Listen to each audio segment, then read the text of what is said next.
Good morning madam. Good morning. ఏమంటారు? అందలం ఎక్కించిన అందం ఉందా? ఉంది మేడం. మన పెళ్లి మన ఇష్టం ఉందా? ఇది ఉంది. కానీ మేడం, ఈ 2 బుక్స్ ఇంతకు ముందే రమేష్ గారు సెలెక్ట్ చేసుకుని రిజర్వ్ చేస్తున్నారు. రమేష్ ఎవరు? వారే. I'm Ramesh. What can I do for you? ఏం లేదు సార్, మీరు సెలెక్ట్ చేసుకున్న ఈ బుక్సే మీ తరుణ్ గారు కూడా సెలెక్ట్ చేసుకున్నారు. అయితే వారికే ఇచ్చేయండి. ఇదే మా అమెరికాలో అయితే ఫస్ట్ ప్రిఫరెన్స్ లేడీస్ కే ఇస్తుంటాం.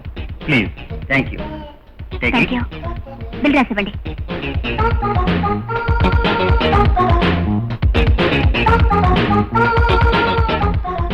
Thank you madam.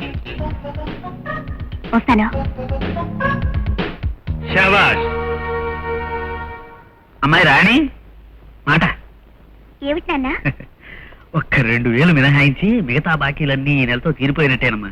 ఏదో విధంగా వెంకటరాజు గారు అప్పు తీర్చేస్తే మనకి మర్యాద దక్కుతుంది, నీకు మనశ్శాంతి దొరుకుతుంది. ఏమండి, మీకు శుభవార్త. ఏమిటి ఆ శుభవార్త? నువ్వు ఫ్రిడ్జ్ కొంట మానేస్తావా? ఎందుకు మానేయాలి? టీవీ అప్పు ఇంకా తీరందే. దాని మాట అలా ఉంచండి. మన 3వ అమ్మాయి రుక్మణి చాప మీద కూర్చుంది. అంటే అది? అదేనండి.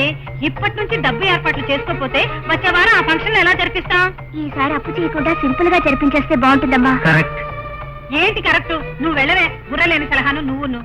2 అమ్మాయిలకి ఘనంగా చేసి 3వ అమ్మాయికి డబ్బు మొహం చూసుకున్నామని నలుగురు అంటే ఈ తల తీసుకెళ్లి ఎక్కడ పెట్టుకోవాలండి? అది కాదే. ఇప్పుడు కాదు, అప్పుడు కాదు. ఆ వెంకటరాజుని కాకపోతే ఇంకొకళ్ళని అడగండి. అన్నట్టు మన పక్క పోషణలో దిగిన భాస్కర్ లేడు, అతన్ని అడిగితే పోలా? ఏమన్నా అనుకుంటాడేమో. ఏమనుకుంటాడు? నెల నెల వడ్డీ పరేస్తానని చెప్పండి. ఇదిగోరా అయ్యా, ఆయన బుజ్జి బస్సులో జాగ్రత్త, మెట్ల మీద నిలబడబాక, జనం తోచేస్తారు. నా డ్యూటీ అదే. వస్తా. నమస్కారం భాస్కర్ గారు. అదేమిటండి పెద్దవారు మీరు నాకు నమస్కారం పెట్టడం ఏంటండి? నే పెద్దవాడిని ఏమిటండి, ఏళ్ళు రాగానే సరే ఆ లెక్కన తాడి చెట్టు 90 ఏళ్ళు బతుకుతుంది. మీతో కాస్త పనిపడింది, అలా మీ గదిలోకి వెళ్దామా? పర్వాలేదులేండి, చెప్పండి. అది నసుకుతారు ఎందుకండి, చెప్పండి. మరేం లేదండి, మా 3వ అమ్మాయి కూడా రజస్వల్ అయింది. చుట్టుపక్కల వాళ్ళకి దగ్గర వాళ్ళకి భోజనాలు పేరంటం కాస్త ఘనంగా చేయాలని మా ఆవిడంటేను. నారాయణ గారు అప్పిస్తా అన్నారు.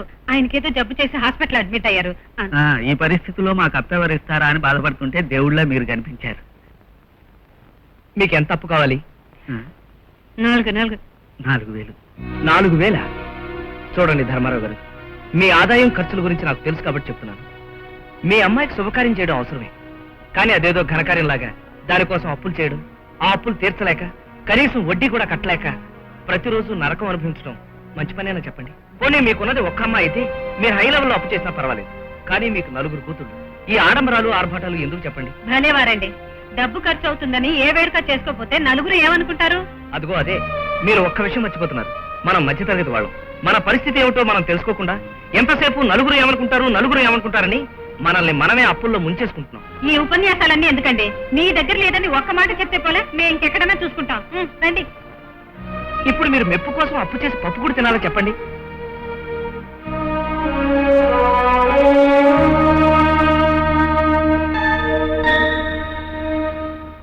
వాళ్ళు అలా వెళ్ళిపోయారు. నేనేమన్నా తప్పు మాట్లాడానండి? లేదు బాబు, మాలాంటి వాళ్ళకి అబద్ధాలు జీర్ణమైనంత సులభంగా నిజాలు జీర్ణం కావు. నువ్వు చెప్పిన దాంట్లో ప్రతి మాట ప్రతి అక్షరం నిజం. తినటం తిరగటం పడుకోవటం తప్ప మరో పని చేయని తిమ్మరాజులందరూ నిన్ను చూసి బుద్ధి తెచ్చుకోవాలి బాబు.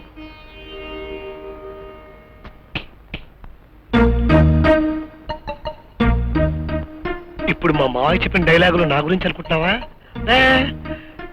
నేను ఎంతో కష్టపడి చాలా శ్రమించి పేకాటాడుతున్నాను. అది కూడా స్వయం ఉపాధి పథకం కింద వస్తుంది కాబట్టి నాకు వర్తించదు. కర్మ. ఇంకా రాలేదేమిటో. అవునే. Hello Aruna. Hello. Bye bye bye.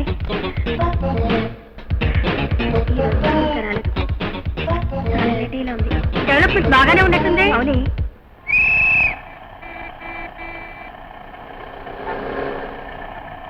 దేవుడు బాబు ఎక్కడి?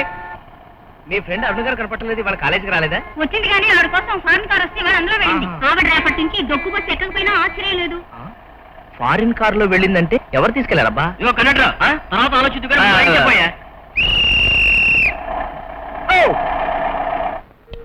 నువ్వు నా ముందుంటే. హలో అరుణ్ గారు, ఇవాళ మీరు మా బస్సులో రాలేదే? ఊరికే రాలేదు. ఓ సోస్, ఊరికే రాలేదంటే మాత్రం నేను నమ్మేస్తానండి. మీరు ఫారిన్ కార్లో వెళ్ళారని మీ ఫ్రెండ్స్ నాతో చెప్పారులేండి. ఇంతకీ ఆ కారు ఎవరిదండి? ఎవరిదైతే నీకెందుకు? It's none of your business. అబ్బా, ఆ కారెవరు? అది అది చెప్పు, ఎవరి కార్లో వెళ్ళావు? ఆ కార్ మా ఫ్రెండ్ రజనీ నాన్న. రజనీ అమెరికా నుంచి ఎప్పుడు వచ్చింది? అది రాలేదు. మరైతే ఆ కార్లో ఎందుకు ఎక్కాల్సి వచ్చింది? సరదాగా ఎక్కమని ఉంటారు, ఎక్కేసి ఉంటుంది. నువ్వు మాట్లాడుకో. ఎందుకు ఎక్కావు ఆ కార్లో? ఫోన్లే నాన్న, ఏదో అయిపోయింది. అయిపోయిన దాని గురించి కాదమ్మా, రేపు మళ్ళీ ఇలాంటి పొరపాటు జరగకూడదని చెప్తున్నాను. ఒకసారి మనం కారులో తిరగడం అలవాటు చేసుకుంటే రేపు మళ్ళీ మన కాళ్ళు నేల మీద నడవటానికి ముందుకేస్తాయమ్మా. చూడాలనా, మనం నేల మీద నడిచేవాళ్ళమే కానీ కారులో తిరిగేవాళ్ళం కాదని నువ్వు గుర్తుంచుకోవడం మంచిది. వెళ్ళి కొంచెం.